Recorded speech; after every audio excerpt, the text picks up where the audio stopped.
एक मिनट। इसमें एक चीज का ध्यान रखें, एक्टिविटी को कॉपी करने से पहले ये ध्यान रखें कि बच्चा ये ना सोचे कि पेन और चॉकलेट पाए बगैर तो मैं जवाब ही नहीं दूंगा।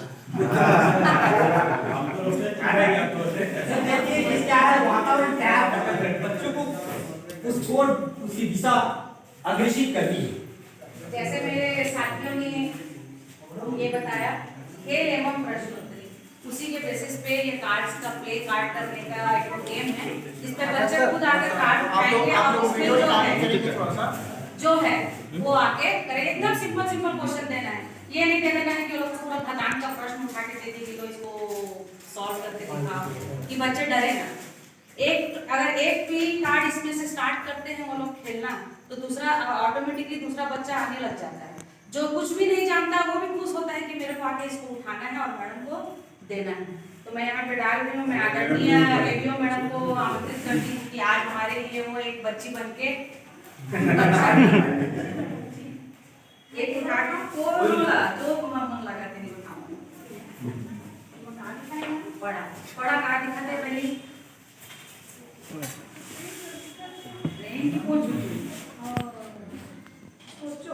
सोचो क्या है, क्या क्या कर सकते हैं उसका। यही सब ये आकृतियों का जानकारी, जैसे आप आकृति का पाठ पढ़ाए बच्चों को तो ऐसे कोई भी चित्र बना के जिसमें कोई भी हो, आयत भी हो, वर्ग भी हो, ऐसा दिखा के बच्चों को समझा। देखिए हमारी बच्ची बताई ना कि गोल है कैसे, उनको गोल की अवधारणा स्पष्ट हो गई ना, गोल कैसे होता है ना, तो गोल एक गणितीय आकृति है। अमित को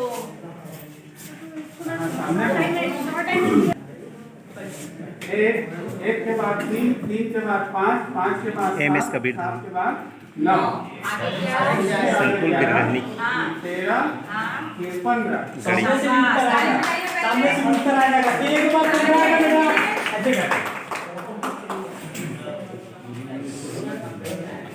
अब मैं अपनी साथी पूरी मैम अरे सर जी आपको संख्या रेखा जो दो चाहिए लॉलीपॉप आगे भेज देगा। हमने क्या है जैसे बच्चों को हम पूर्णांकों के बारे में बता चुके हैं। अब हमको जैसे बच्चों को बताना है कि संख्या रेखा पर हम संक्रियाएं कैसे समझाएं, जैसे जोड़ना घटाना ये सब। तो इसमें हम TLM में एक साइड जो है ऋण पूर्णांक रखते हैं ऋणात्मक संख्याएं और एक साइड जो है वो धनात्मक संख्याएं। यहाँ पर प्रश्न बैंक है, मतलब इसके अंदर हम कुछ प्रश्न रख दिए हैं। बच्चा जैसे आप में से ही कोई आ जाइए या आप कोई निकाल लीजिए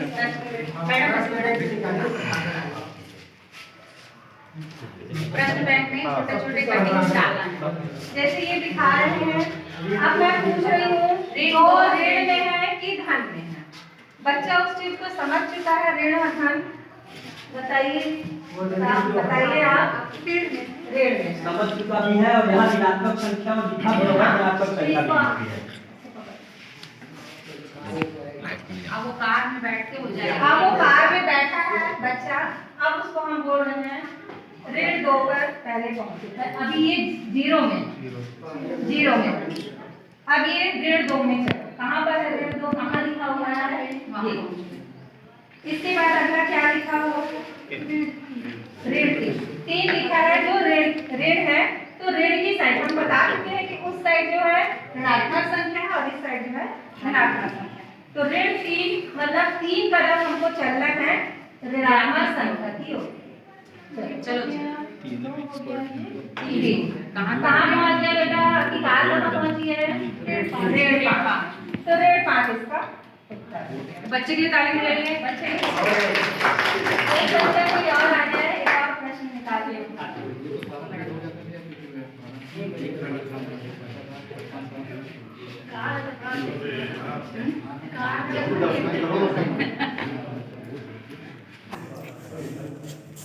दो ऋण 4 यानी 2 धनात्मक संख्या है, वो बच्चा जान रहा है। 2 में अब ये 2 धन में है कि ऋण में है, धन में। तो कार में बैठकर धन 2 में। इसके बाद क्या लिखा हुआ आप बताइए, ऋण 4 है जो ऋण में है, तो हमको ऋण के साइड जो है वो 4 कदम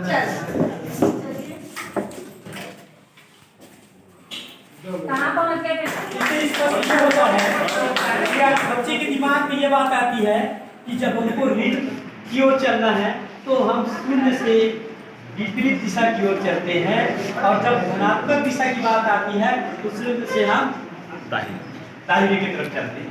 ये उसके दिमाग में बोझ हो जाता है, क्योंकि ऋण और धन को एक्सप्लेन करना छोटे बच्चों को बहुत बड़ी बात है। उसको दिशा का या दिशा का बोध कराना पड़ेगा ताकि वो समझ पाएगा ऋण बने कम होना, एक तरह से ऋण ऋणात्मक बने कम होने की बात आएगी और धनात्मक बने बढ़ने की बात आएगी। ये एक्टिविटी जो है सर मैं लास्ट ईयर जब शिक्षा सप्ताह चल रहा था तो मैं अपने क्लास में करवाई थी, 6वीं क्लास में ये करवाई थी। 6वीं क्लास के सभी बच्चे संख्या रेखा पर संख्याओं को समझ गया था। कोई बच्चा नहीं था जो संख्या रेखा पर संख्या को नहीं समझ। और ये वीडियो में विनोबा ऐप में भी डाली थी, जिसकी वजह से मेरे ग्रुप के सभी मेंबर्स खड़े हो जाएं और आप लोग से एक निवेदन है कि एक फोटो